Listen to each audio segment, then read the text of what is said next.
Bossman Show. New head coach, North Texas Mean Green, Ross Hodge. First day of practice today. Ross, man, good talk to you. How's life down there in Denton, man? Man, can't get no better, man. Can't get no better. Everything is awesome. Like you said, had the first day of workouts. Guys just got off the floor not too long ago, so that's always it's always nice to have those guys back and getting back to work. I hear that, man. How's it feel to be a head coach again? I know you're the head coach at the junior college level, man, and now you're the head man going to the American Conference Coach here July the 1st, man. So how's it feel to get that chance again to lead your own program once more? I think the word that kind of comes to mind is just gratitude. Super, super thankful for all the players, even like you said, dating back to the junior college time and assistant coaches there and the players that I was able to coach there. And then fast forward to, being at this level and all the staffs that I've worked with, all the coaches that I've worked for, all the players that I've been able to coach all the way through, man. You just get a deep sense of appreciation for, all those guys, and couldn't be more thankful for everybody that's been a part of the journey. I hear that, Ross. And I'm gonna tell you, man. I told you about Coach Peel, who I'm really close to off the air, man. And my dad was a coach, and my dad just loves helping out young men and helping mold young men. My dad will be 84 years old come August, Wow. man. So let me ask you, like, what was your why to want to get into coaching? Like I said, really enjoyed people. Really enjoyed. I played junior college basketball and played at a Division II school in Commerce, and wasn't 100% sure. Like a lot of young athletes, wasn't 100% sure on what I wanted to do next. And the guy that I played for at the time, Sam Walker, who ended up being the all-time winningest coach in the history of Texas A&M Commerce basketball, he said, "Hey man, why don't you GA? Why don't you, be a graduate assistant, work on your master's? It'll give you a little bit of time." And just really enjoyed the connection with people and players and coming together as a group and trying to do something together, and just fell in love with that. And it's always kind of been a big part of who I am. I was an okay player. It wasn't like I was a great player, great high school player or a great college player, but enjoyed getting a group together and seeing what we can do together. You know what, Ross? It's funny you say that, man, because I feel like playing sports from age 4 or up to I'm almost 40 now, it's like it taught me about people, all different backgrounds. It taught me about people, diversity at 4, 5, 6 years old, playing little pee-wee t-ball and basketball and football. I feel like it taught me. That's why I'm gonna deal with people the way I can, because I feel like sports molded me to see different people, different backgrounds, how to deal with anybody from any walk of life. I feel like sports does it for us as people. Like, we can make the world like we have our sports teams. It'll be a better place, man. Exactly, man. And now you said it right. In a society that feels in a way that's, like you said, everything's so divisive, and it feels like everybody, not everybody, but the powers that be are trying to find ways to wedge divides in people. And like you said, sports is such a unifier, and like you said, you come together for a common goal, and it's a beautiful thing, really is. No doubt, man. And like you said, man, I feel like this time of year, workouts as you guys are going through right now is when you build that chemistry and camaraderie. Now, I'm a football player by trade. That's why I played in college. But for football, for me, like for us guys going on that track together, running them stairs together, them gassers, that brings you together when you have a tough game on the road. It's not going your way. So I feel like this time of the year, getting guys together, getting that oneness together, getting that activity bodes well for you when you get to dog days of January, February, and March, when things can get tough. You overcome adversity to win and advance. Yeah, man, it is a great time. Like you said, usually your class load is a little lighter in the summer, and you're not spending as much time in the academic center with tutors and academic appointments. So it does really slow down, and as a team you kind of get to just focus on yourselves and growing together and getting to know each other on a deeper level. And you know, you don't have the stresses of game activity. So it's really just all about improvement.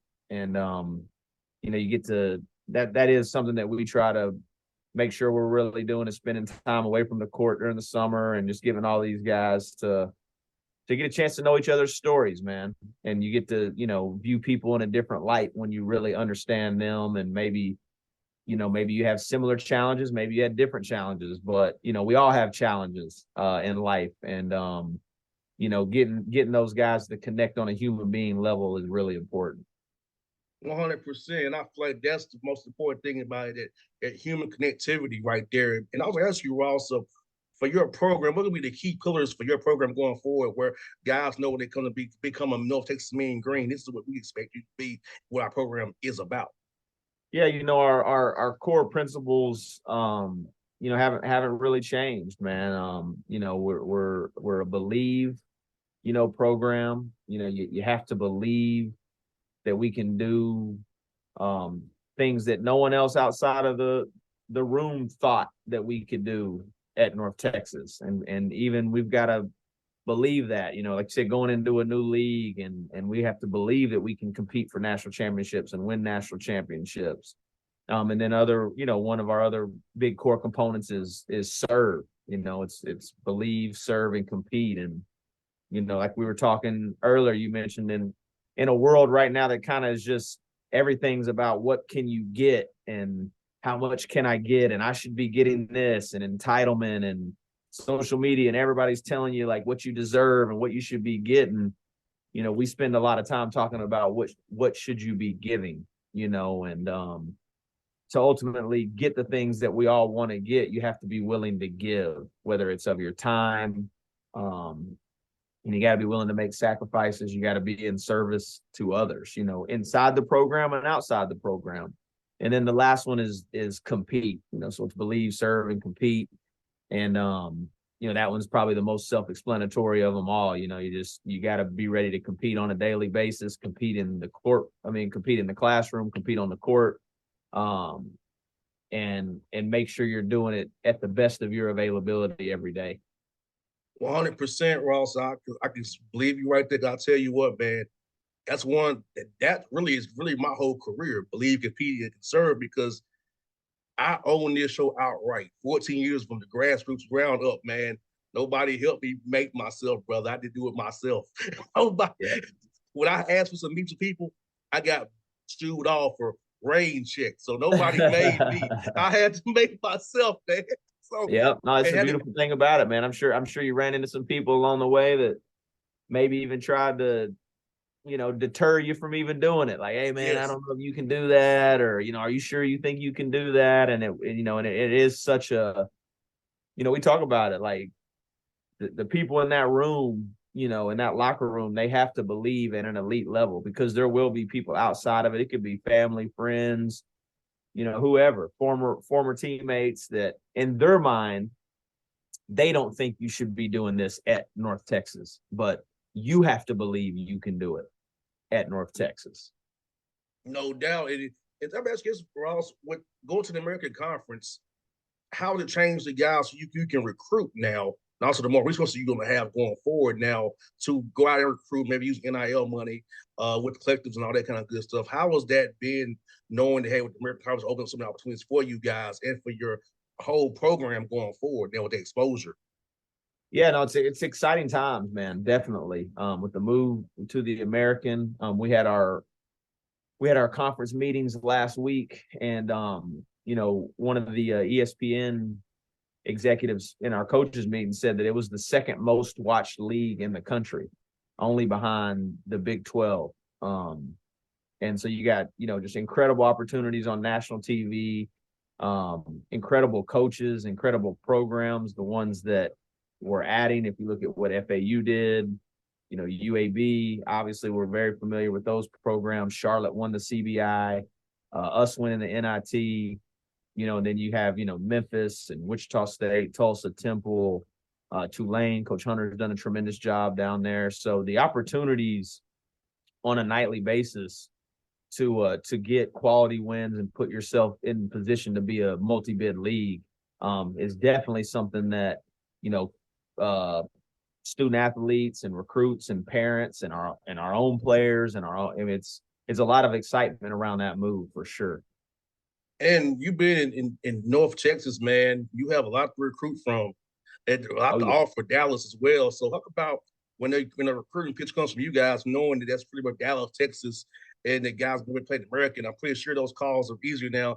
Good guys in the portal or recruits you want to get or JUCO guys you want to bring in because of what you all are building down there in Denton.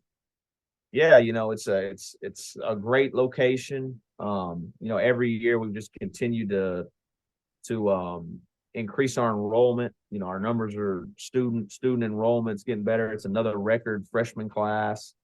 You know, our administration leadership, Jared Mosley, President Smostrick, I mean, they fully committed to the athletic program and building this place into a situation where you can compete for championships year in, year out. And, you know, it's just a lot of excitement around the university and around the athletic program and what we've been able to do within the basketball program here, and, you know, won a championship in 4 consecutive years. So it's a great time to be here in Denton and at the University of North Texas.